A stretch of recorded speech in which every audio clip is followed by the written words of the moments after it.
ಸ್ನೇಹಿತರೆ ನಮಸ್ಕಾರ. ಅಡುಗೆ ಮಾಸ್ಟರ್ ಚಾನಲ್ಗೆ ನಿಮ್ಮೆಲ್ಲರಿಗೂ ಸ್ವಾಗತ. ನಾನು ನಿಮ್ಮ ಮನೆ ಮಗ ಶ್ರೀಕಾಂತ್. ಇವತ್ತು ನಾನು ನಿಮಗೆ ಒಂದು ಒಳ್ಳೆ ಡಿವೈನ್ ಮಸಾಲಾ ಟೀ ಹೇಗೆ ಮಾಡೋದು ಅನ್ನೋದನ್ನ ತೋರಿಸೋದಕ್ಕೆ ಬಂದಿದ್ದೀನಿ. ಏನಪ್ಪ ಇದು ಡಿವೈನ್ ಮಸಾಲಾ ಟೀ ಅಂತ ಅನ್ಕೊಂಡ್ರ, ಮಸಾಲಾ ಟೀ ಪೌಡರ್ ಅಂತ ಹೇಳ್ಬಿಟ್ಟು ಅಂಗಡಿಯಿಂದ ಎಲ್ಲ ತಗೊಂಡ್ ಬರ್ತೀವಿ. ಆ ಟೀ ಪೌಡರ್ ಅಲ್ಲಿ ನ್ಯಾಚುರಲ್ ಇಂಗ್ರೀಡಿಯೆಂಟ್ಸ್ ಬದಲು ಆರ್ಟಿಫಿಷಿಯಲ್ ಫ್ಲೇವರ್ಸೇ ಜಾಸ್ತಿ ಇರುತ್ತೆ. ಸೊ ಅದನ್ನ ನಾವು ಆದಷ್ಟು ಅವಾಯ್ಡ್ ಮಾಡೋಣ. ಮನೆಯಲ್ಲೇ ಅದೇ ರೀತಿ ಏನು ಅದಕ್ಕಿಂತ ಸೂಪರ್ ಆಗಿ ತುಂಬ ಚೆನ್ನಾಗಿ ಮಸಾಲಾ ಟೀ ಹೇಗೆ ಮಾಡ್ಕೋಬಹುದು ಅನ್ನೋದನ್ನ ನಾನು ನಿಮಗೆ ತೋರಿಸ್ಕೊಡ್ತೀನಿ. ಇವತ್ತು ಕಳೆದ ವಿಡಿಯೋಗಳಲ್ಲಿ ನಿಮಗೆ ಒಳ್ಳೆ ಫಿಲ್ಟರ್ ಕಾಫಿ ಮಾಡೋದು ಹೇಗೆ ಅಂತ ತೋರಿಸ್ಕೊಟ್ಟಿದ್ದೆ. ತುಂಬ ಚೆನ್ನಾಗಿ ರೆಸ್ಪಾನ್ಸ್ ಕೊಟ್ಟಿದ್ದೀರಾ ಅದಕ್ಕೆ. ಇವತ್ತು ಅದೇ ರೀತಿ ಸುಮಾರು ಜನ ನಮ್ಮ ಕಡೆ ಎಲ್ಲ ಟೀ ಕುಡಿಯೋರು ಇರ್ತಾರೆ. ಅದರಲ್ಲೂ ಮಸಾಲಾ ಟೀ ಕುಡಿಯೋರು ಒಂದು ಸ್ಪೆಷಲ್ ಕ್ಯಾಟಗರಿನೇ ಇರ್ತಾರೆ. ಸೊ ಮಸಾಲಾ ಟೀ ಮನೆಯಲ್ಲಿ ನ್ಯಾಚುರಲ್ ಆಗಿ ಡಿವೈನ್ ಆಗಿ ಹೇಗೆ ಮಾಡ್ಕೋಬಹುದು ನಿಮಗೆ ತೋರಿಸ್ಕೊಡ್ತೀನಿ ನಾನು. ತಡ ಮಾಡೋದು ಬೇಡ, ಬನ್ನಿ ಶುರು ಮಾಡೋಣ ಡಿವೈನ್ ಮಸಾಲಾ ಟೀ ಹೇಗೆ ಮಾಡೋದು ಅಂತ. ಮೊದಲಿಗೆ ಒಂದು ಕಡಾಯಿ ತಗೊಂಡಿದ್ದೀನಿ. ಕಡಾಯಿಗೆ ಒಂದು 10 ಗ್ರಾಮ್ ಆಗೋಷ್ಟು ಚಕ್ಕೆ ಹಾಕೊಳ್ತಾ ಇದ್ದೀನಿ.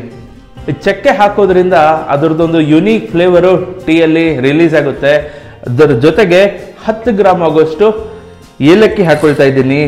ಏಲಕ್ಕಿ ಕೂಡ ಅಷ್ಟೇ ನಿಮಗೆ ಒಳ್ಳೆ ಫ್ಲೇವರ್ ಕೊಡುತ್ತೆ. ಮತ್ತು ಹಾರ್ಟ್ ಪೇಷಂಟ್ಸ್ ಯಾರು ಇರ್ತಾರಲ್ಲ ಅವ್ರಿಗೆ ಎವ್ರಿ ಡೇ ಪ್ರತಿದಿನ ಡಾಕ್ಟರ್ಸು ಈಕೋಸ್ಪ್ರಿನ್ನು ಇಲ್ಲ ಆಸ್ಪ್ರಿನು ತಗೊಳಕ್ಕೆ ಹೇಳ್ತಾರೆ. ಏಲಕ್ಕಿ ಅದು ನ್ಯಾಚುರಲ್ ಈಕೋಸ್ಪ್ರಿನ್ ಥರ ವರ್ಕ್ ಆಗುತ್ತೆ. Natural blood thinner. ನಾವು ಈಕೋಸ್ಪ್ರಿನ್ನು ಆಸ್ಪ್ರಿನ್ ಎಲ್ಲ ತಗೊಳ್ಳೋದು ಬ್ಲಡ್ ಥಿನ್ ಆಗೋದಕ್ಕೆ ಅಂತ. ಏಲಕ್ಕಿ ನ್ಯಾಚುರಲ್ ಬ್ಲಡ್ ಥಿನ್ನರ್ ಅದು. ಸೊ ಹಾಗಾಗಿ ಏಲಕ್ಕಿ ಹಾಕೊಂಡಿದ್ದೀನಿ.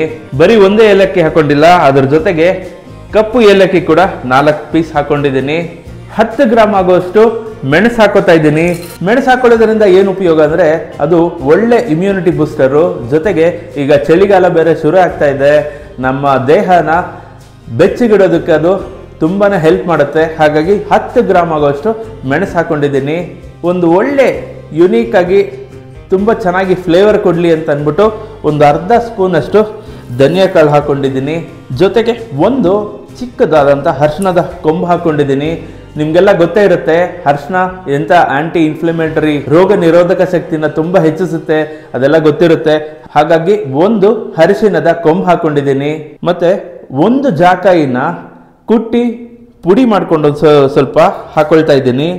ಜಾಕಾಯಿ ಒಳ್ಳೆ ಸ್ಟ್ರೆಸ್ ಬಸ್ಟರು, ನಮ್ಮ ಮೈಂಡ್ನ ಕಾಮ್ ಆಗಿಡೋದಕ್ಕೆ ಹೆಲ್ಪ್ ಮಾಡುತ್ತೆ.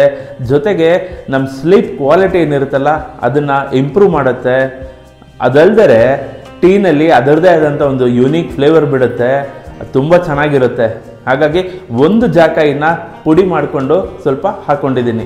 ಒಂದು 20 ಗ್ರಾಮ್ ಆಗೋಷ್ಟು ಒಣ ಶುಂಠಿ ಹಾಕೊಂಡಿದ್ದೀನಿ.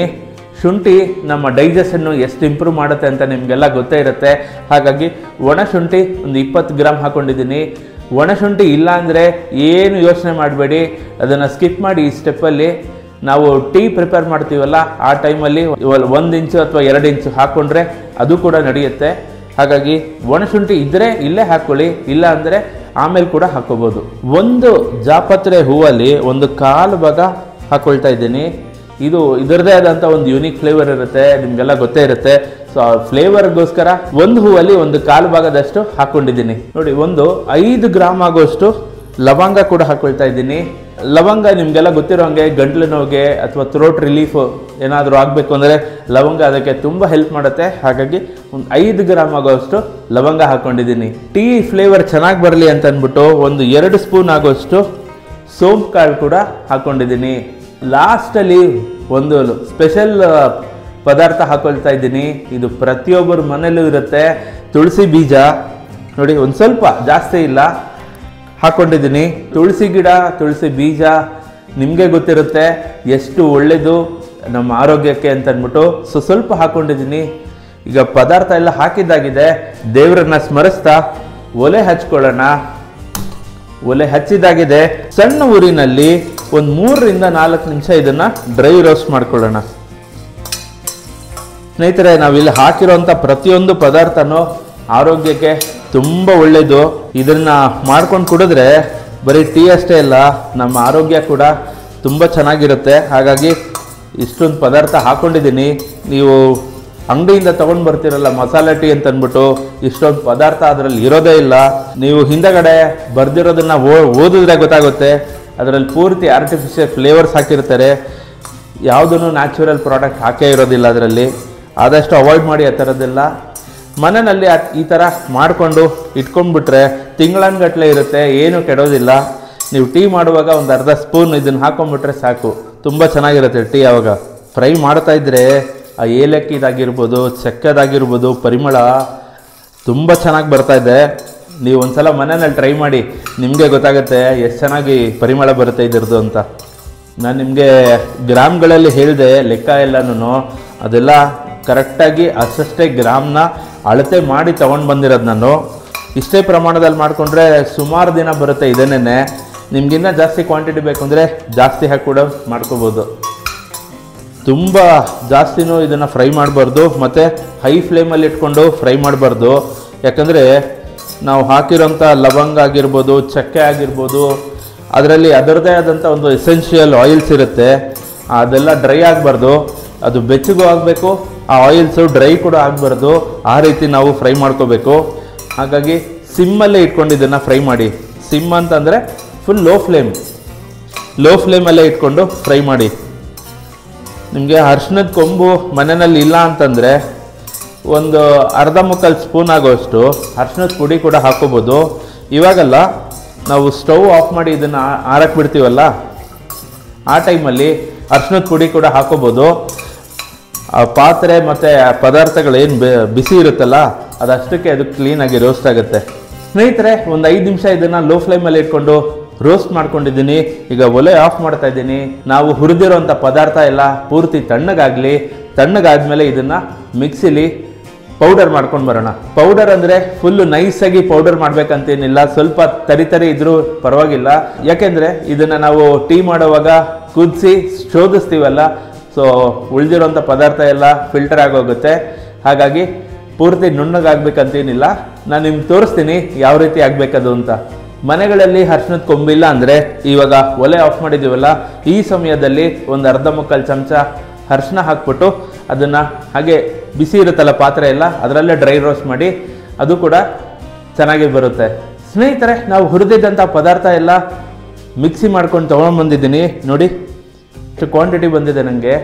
ಇದು ತೂಕ ಹಾಕಿದ್ರೆ 80 ಗ್ರಾಮ್ ಇದೆ ಇದು. ನೋಡಿ, ನಾನು ಇದನ್ನು ನುಣ್ಣಗೆಲ್ಲ ಏನೋ ಪೂರ್ತಿ ಪೌಡರ್ ಹಾಕೋವರೆಗೂ ಮಿಕ್ಸಿ ಮಾಡ್ಕೊಂಡಿಲ್ಲ, ಸ್ವಲ್ಪ ತರಿನೇ ಇದೆ ಇನ್ನೂ. ಸೊ ಇಷ್ಟಾದರೆ ಸಾಕು. ಇದನ್ನು ಒಂದು ಏರ್ ಟೈಟ್ ಕಂಟೈನರಲ್ಲಿ ಹಾಕಿ ಇಟ್ಕೊಂಡ್ಬಿಟ್ರೆ ತಿಂಗಳನ್ಗಟ್ಟಲೆ ಇಟ್ಕೊಂಡ್ರು ಏನು ಕೆಡೋದಿಲ್ಲ. ನೀವು ಟೀ ಮಾಡುವಾಗೆಲ್ಲ ಒಂದು ಅರ್ಧ ಚಮಚ ಇದನ್ನು ಹಾಕ್ಕೊಂಡು ಬಂದರೆ ಟೀನೂ ಚೆನ್ನಾಗಿರುತ್ತೆ, ಜೊತೆಗೆ ನಿಮ್ಮ ಆರೋಗ್ಯ ಕೂಡ ಚೆನ್ನಾಗಿರುತ್ತೆ.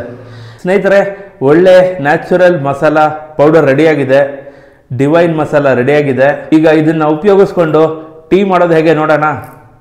ನಾನು ಒಂದು ಪಾತ್ರೆ ತಗೊಂಡಿದ್ದೀನಿ, ಮತ್ತು ದೇವರನ್ನ ಸ್ಮರಿಸ್ತಾ ಒಲೆ ಹಚ್ಕೊಳ್ಳೋಣ. ಮೊದಲಿಗೆ ನೀವು ಎಷ್ಟು ಟೀ ಮಾಡ್ತೀರೋ ಅದರ ಕಾಲು ಭಾಗ ನೀರು ಹಾಕ್ಕೊಂಡ್ರೆ ಸಾಕಾಗುತ್ತೆ. ನಾವು ಮಾಡ್ತಿರೋದು ಮಸಾಲ ಟೀ ಆಗಿರೋದ್ರಿಂದ ಗಟ್ಟಿ ಹಾಲು ತಗೋಬೇಕು. ನೋಡಿ, ನಾನು ಈ ಥರ ಸೆರಾಮಿಕ್ ಕಪ್ಪಲ್ಲಿ 2 ಕಪ್ ಟೀ ಮಾಡಿ ತೋರಿಸ್ತಾ ಇದ್ದೀನಿ. ಹಾಗಾಗಿ ಇದರಲ್ಲಿ ಅರ್ಧ ಕಪ್ ಆಗೋಷ್ಟು ನಾನು ನೀರು ಹಾಕ್ಕೊಂಡಿದ್ದೀನಿ.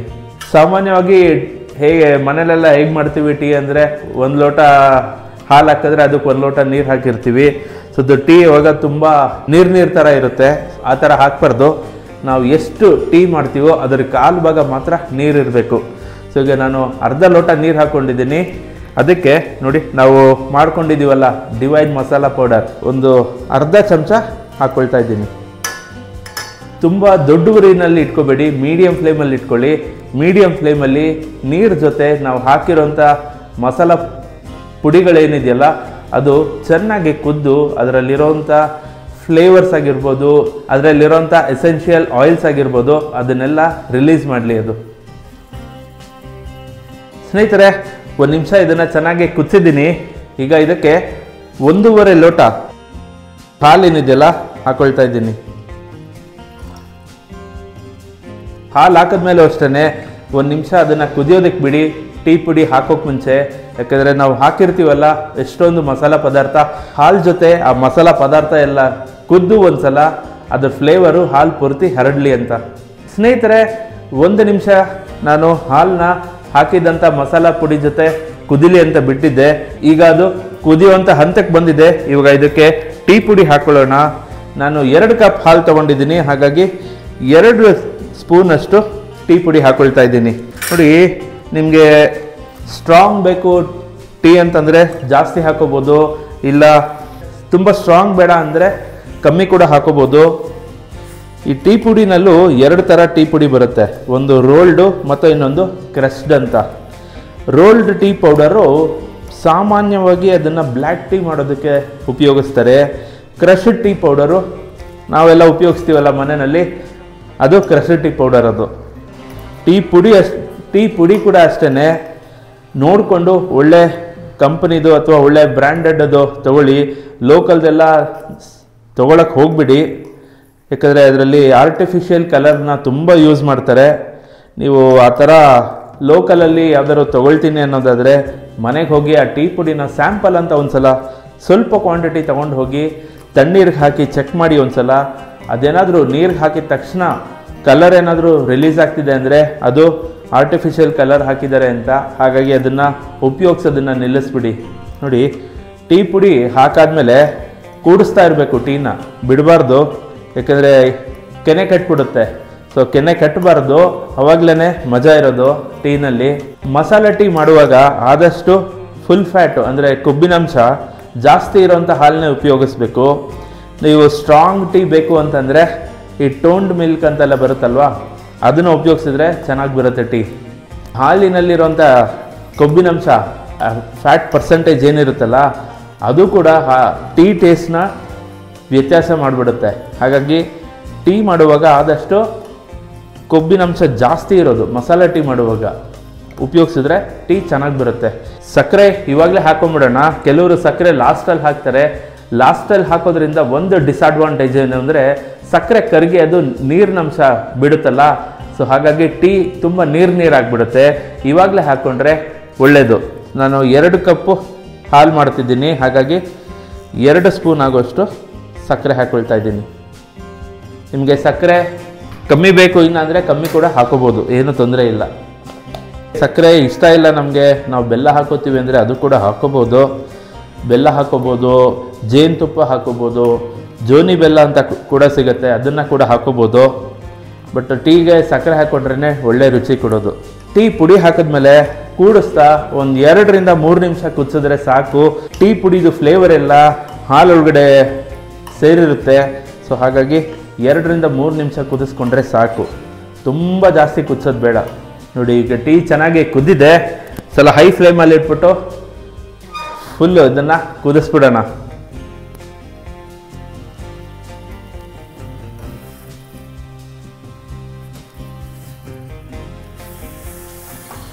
ನೋಡಿ, ಒಲೆ ಆಫ್ ಮಾಡಿದ್ದೀನಿ. ಈಗ ಇದನ್ನು ಶೋಧಿಸ್ಕೊಂಬಿಡೋಣ. ಶೋಧಿಸ್ಕೊಳ್ಳೋದಕ್ಕೆ ಒಂದು ದೊಡ್ಡ ಲೋಟ ತೊಗೊಂಡಿದ್ದೀನಿ. ಈಗ ಇದಕ್ಕೆ ಶೋಧಿಸ್ಕೊಂಬಿಡೋಣ. ಸ್ನೇಹಿತರೆ, ಟೀ ಶೋಧಿಸ್ಕೊಂಡಿದ್ದಾಗಿದೆ. ಈಗ ಇದನ್ನು ನಾನು ಸರ್ವಿಂಗ್ ಕಪ್ಗೆ ಹಾಕ್ಕೊಳ್ತಾ ಇದ್ದೀನಿ. ಸ್ನೇಹಿತರೆ, ಅದ್ಭುತವಾದಂಥ ಡಿವೈನ್ ಮಸಾಲಾ ಟೀ ರೆಡಿಯಾಗಿದೆ.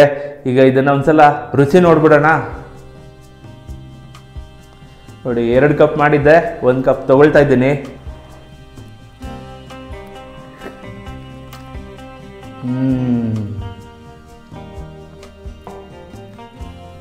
ತುಂಬ ಅದ್ಭುತವಾಗಿ ಬಂದಿದೆ.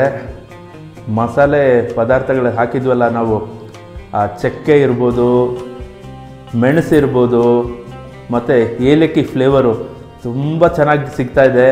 ನೋಡೋದ್ರಲ್ಲ ಸ್ನೇಹಿತರೆ, ಡಿವೈನ್ ಮಸಾಲಾ ಟೀ ಹೇಗೆ ಮಾಡೋದಂತ ತುಂಬ ಅದ್ಭುತವಾಗಿ ಬಂದಿದೆ. ನೀವು ಇದೇ ರೀತಿ ಒಂದ್ಸಲ ಮನೆಯಲ್ಲಿ ಟ್ರೈ ಮಾಡಿ, ಹೇಗೆ ಬರುತ್ತೆ ಅಂತ ಟೇಸ್ಟ್ ಮಾಡಿಬಿಟ್ಟು ನನಗೆ ಕಮೆಂಟಲ್ಲಿ ತಿಳಿಸಿ. ತುಂಬ ಅದ್ಭುತವಾಗಂತೂ ಖಂಡಿತ ಬರುತ್ತೆ. ಈ ಥರ ಮಸಾಲೆ ಟೀ ಮಾಡ್ಕೊಂಡು ಕುಡಿಯೋದ್ರಿಂದ ನಮಗೆ ನಾಲ್ಗೆಗೆ ಮಾತ್ರ ರುಚಿ ಅಲ್ಲ, ನಮ್ಮ ದೇಹಕ್ಕೂ ಕೂಡ ತುಂಬ ಒಳ್ಳೆಯದು ಅಂತ ಹೇಳ್ತಾ ಈ ವಿಡಿಯೋನ ಇಲ್ಲೇ ಮುಗಿಸ್ತಾ ಇದ್ದೀನಿ. ಐ ಹೋಪ್ ಈ ವಿಡಿಯೋ ನಿಮಗೆ ಇಷ್ಟ ಆಗಿದೆ ಅಂತ ಅನ್ಕೋತೀನಿ. ಇದೇ ರೀತಿ ವೀಡಿಯೋಸ್ಗೆ ನನ್ನ ಚಾನಲ್ನ ಫಾಲೋ ಮಾಡೋದು ಮರಿಬೇಡಿ. ಸಬ್ಸ್ಕ್ರೈಬ್ ಮಾಡಿ, ಫ್ರೆಂಡ್ಸ್ ಫ್ಯಾಮಿಲಿ ಜೊತೆ ವಿಡಿಯೋನ ಶೇರ್ ಮಾಡಿ. ನೀವು ಒಂದ್ಸಲ ಮನೆಯಲ್ಲಿ ಟ್ರೈ ಮಾಡಿ, ಮನೆಯವ್ರಿಗೆಲ್ಲ ಮಾಡಿಕೊಟ್ಟು ಹೇಗೆ ಬಂತು ಅಂತ ನನಗೆ ಕಮೆಂಟಲ್ಲಿ ತಿಳಿಸಿ ಅಂತ ಹೇಳ್ತಾ, ಮುಂದಿನ ವಿಡಿಯೋದಲ್ಲಿ ಇನ್ನೊಂದು ಹೊಸ ರೆಸಿಪಿ ಜೊತೆ ಮತ್ತೆ ಸಿಗ್ತೀನಿ. ಅಲ್ಲಿವರೆಗೂ ನಮಸ್ಕಾರ.